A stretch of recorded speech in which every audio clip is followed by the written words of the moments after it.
Assalamualaikum warahmatullahi wabarakatuh. Kembali lagi di mata pelajaran Matematika tingkat lanjut kelas 11. Pada kesempatan kali ini, saya akan sedikit menjelaskan tentang fungsi trigonometri. Nah, yang pertama yang akan saya jelaskan adalah ukuran sudut. Nah, di satuan sudut itu ada yang namanya satuan derajat dengan satuan radian. Nah, ukuran sudut dalam derajat, menit, dan detik itu mempunyai hubungan. Yang pertama adalah 1 derajat itu sama dengan 60 menit. Atau bisa kita tuliskan dengan 1 pangkat 0. Ya, pangkatnya ada di atas sama dengan 60 derajat. Bukan 60 derajat, tapi 60 menit. Ya, tanda koma di atas 1. Nah, atau 1 menit sama dengan 1/60 derajat. Nah, berikutnya ada 1 menit sama dengan 60 detik. Dituliskan adalah 1 menit atau komanya di atas 1, ya, itu sama dengan 60 detik. Komanya di atas 2. Atau 1 detik sama dengan 1/60 menit. Sehingga 1 derajat itu sama dengan 3.600 detik, atau dituliskan dengan 1 pangkat 0 atau derajat sama dengan 3.600 detik, atau 1 detik sama dengan 1/3600 derajat. Ukuran sudut yang lain yaitu ada namanya satuan radian, atau dituliskan 1 rad. Nah, didefinisikan sebagai ukuran sudut yang berada di antara 2 jari-jari lingkaran dengan panjang busur sama dengan panjang jari-jari lingkaran itu. Nah, kalian bisa perhatikan di sini ada lingkaran dengan titik pusat O dan jari-jarinya adalah O ke A dan jari-jari keduanya adalah O ke B. Atau dengan kata lain ada busur AB di sini dengan sudut AOB. Nah, busur AB per keliling lingkaran, satu keliling lingkaran, itu sama dengan sudut AOB dibagi 360 derajat. Atau busur AB itu sama dengan R, keliling lingkaran itu sama dengan 2VR, sama dengan sudut AOB per 360 derajat. Nah, sehingga untuk 1 V radian itu sama dengan 180 derajat dan 2 V radian itu sama dengan 360 derajat. Nah, contohnya di sini kita akan mengubah sudut-sudut berikut ke dalam satuan derajat. Nah, ini kita punya yang pertama adalah 5/12 V radian. Ya, yang kedua 3/4 V radian dan yang ketiga adalah 5/3 V radian. Penyelesaian yang pertama adalah 5/12 V radian itu sama dengan 5/12 kali 180 derajat. Nah, tadi ingat 1 V radian itu sama dengan 180. Maka 5/12 itu kita kalikan dengan 180. Nah, 5 dikalikan dengan 180 dulu boleh, atau 5 dibagi 12 juga boleh, baru dikalikan 180. Nah, itu hasilnya adalah 75 derajat. Kemudian ada 3/4 V radian. Itu sama dengan 3/4 kali 180 derajat sama dengan hasilnya 135 derajat. Yang C ada 5/3 V radian sama dengan 5/3 kali 180 derajat sama dengan 300 derajat. Nah, itu kita ubah dari satuan radian ke satuan derajat. Nah, bagaimana kita akan mengubah dari satuan derajat ke satuan radian? Di sini ada 30 derajat, 180 derajat dengan 225 derajat. Nah, Nah, kita selesaikan. Yang pertama adalah 30 derajat. Nah, 3/180. Tadi kan kebalikannya ya. Nah, ini 3/180 V radian. Kita akan menyederhanakan 30 dengan 180. Nah, ini kita sama-sama bisa membagi dengan 30.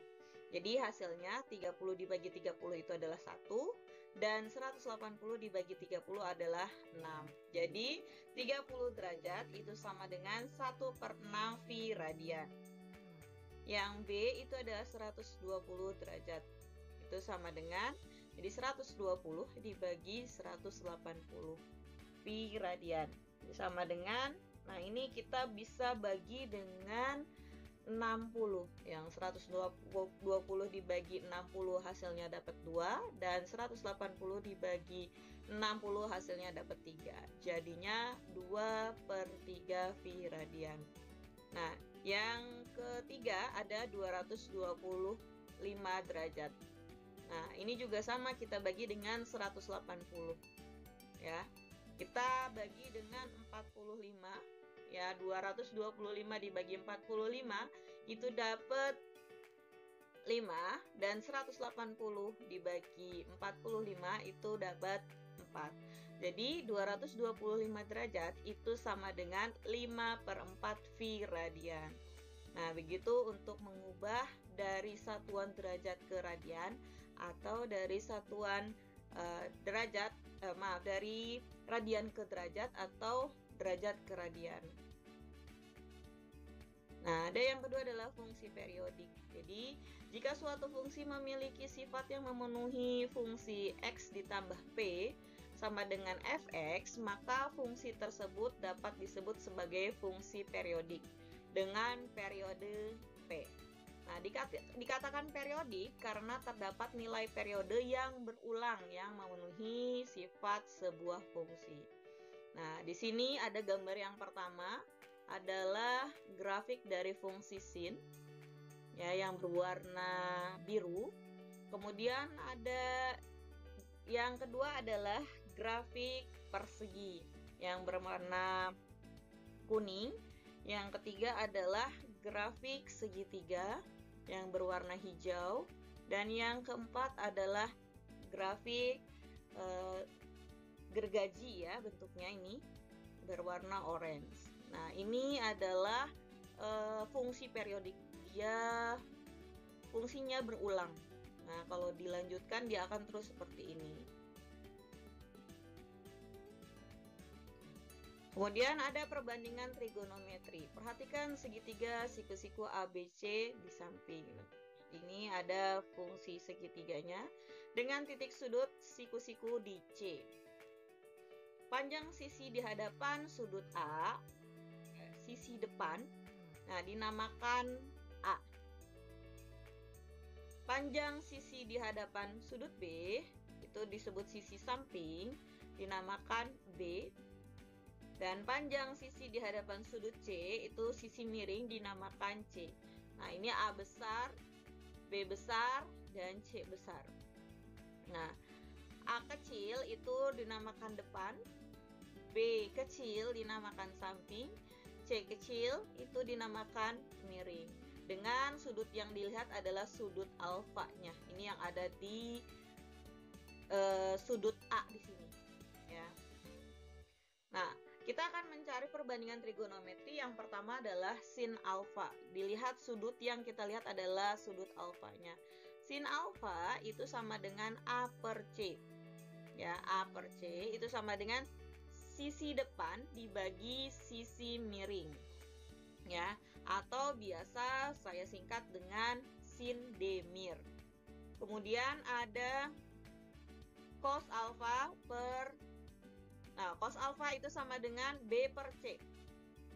B itu adalah sisi samping, C itu adalah sisi miring. Maka cos itu kita bisa singkat dengan kosamir. Nah, kemudian ada tan alfa. Tan alfa itu adalah perbandingan dari A per B. Nah, A itu adalah sisi depan, B itu adalah sisi samping. Maka tan alfa kita bisa singkat dengan tan D sam. depan, samping. Nah, untuk yang selanjutnya ini ada kosekan. Kosekan ini adalah kebalikan dari sin. Maka kosekan alfa sama dengan sisi miring dibagi sisi depannya. Kalau tadi sin alfa itu adalah sisi depan dibagi sisi miring, kalau kosekan itu adalah sisi miring per sisi depan. Nah, kemudian adalah sekan. Sekan itu perbandingan atau kebalikan dari kos. Kos tadi itu adalah samping per miring, berarti sekan itu adalah miring per samping. Yang terakhir adalah kotangan. Kotangan itu kebalikan dari tan. Kalau tan tadi depan per samping, berarti kotan itu adalah samping per depan. Nah, itu perbandingan dari trigonometri. Nah, ada perbandingan trigonometri untuk sudut theta lebih dari 90 derajat ke sudut lancip. Nah, diingatkan kembali ada nilai-nilai untuk di manakah dia bernilai positif dan di manakah dia bernilai negatif. Ingat di kuadran 1 itu semua sudut ya untuk sin, cos, dan tan itu bernilai positif. Nah, maka untuk yang berikutnya di kuadran 2 bisa kita lihat di sini sin theta itu sama dengan sin 180 dikurangi alfa itu sama dengan sin alfa. Nah, maka di kuadran 2 untuk yang bertanda positif itu adalah sinnya. Ya, kemudian ada cos theta sama dengan cos 180 dikurangi alfa itu sama dengan min cos alfa. Selanjutnya ada tan theta sama dengan tan 180 dikurangi alfa sama dengan min tan alfa. Ya. Nah, jadi di kuadran 2 itu yang bernilai positif adalah sinnya. Yang lainnya atau cos dan tannya itu bertanda negatif. Yang kemudian ada sudut theta di kuadran 3. Sin theta sama dengan sin 180 derajat ditambah alfa. Maka untuk mencari sin alfanya adalah min sin alfa. Kemudian ada cos theta, yaitu cos 180 derajat ditambah alfa sama dengan min cos alfa. Dan yang terakhir adalah tan theta, itu sama dengan tan 180 derajat ditambah alfa. Maka hasilnya adalah tan alfa. Nah, jadi di kuadran 3 yang bertanda positif itu adalah tannya. Selebihnya atau sin dan cosnya itu bertanda negatif. Kemudian yang keempat ada sudut theta ya di kuadran 4. Di sini ada sin theta sama dengan sin 360 derajat dikurangi alfa itu sama dengan min sin alfa. Lalu cos theta sama dengan cos 360 derajat dikurangi alfa sama dengan cos alfa. Dan tan theta sama dengan tan 360 derajat dikurangi alfa sama dengan min tan alfa. Nah, jadi di kuadran 4 ini yang bertanda positif adalah cosnya. Selebihnya atau untuk sin dan tannya itu bertanda negatif. Nah, di sini ada contoh, sederhanakan tiap bentuk berikut dalam sudut-sudut lancip, lalu tentukan nilainya. Nah, yang pertama ada cos 120 derajat. Nah, di sini cos 120 derajat itu ada di kuadran 2. Maka cos 180 dikurangi 60 derajat. Kenapa 180 dikurangi 60? Kita akan menghasilkan 120 derajat. Maka kita akan mencari nilai cos dari 60 derajat. Tapi karena dia ada di kuadran 2 tadi, nilai cos di kuadran 2 itu bertanda negatif, maka negatif cos 60 derajat. Cos 60 derajat itu adalah setengah, maka hasilnya untuk cos 120 derajat, hasilnya adalah negatif setengah. Kemudian ada sin 135 derajat. Di sini berarti dia ada di kuadran 2, jadi sin 180 dikurangi 45 derajat. Nah, karena kita akan mencari nilai 135 derajat, maka sin dari 45 derajat ya alfanya hasilnya adalah setengah akar 2. Kemudian ada sin 225 derajat. Nah, ini ada di kuadran 3 ya. Maka sin 225 derajat itu akan sama dengan sin 180 ditambah 45 derajat.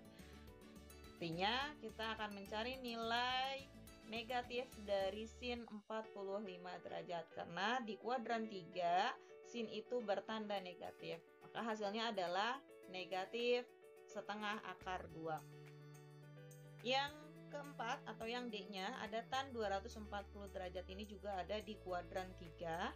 Maka kita akan mencari tan 180 ditambah 60. Itu hasilnya adalah 240.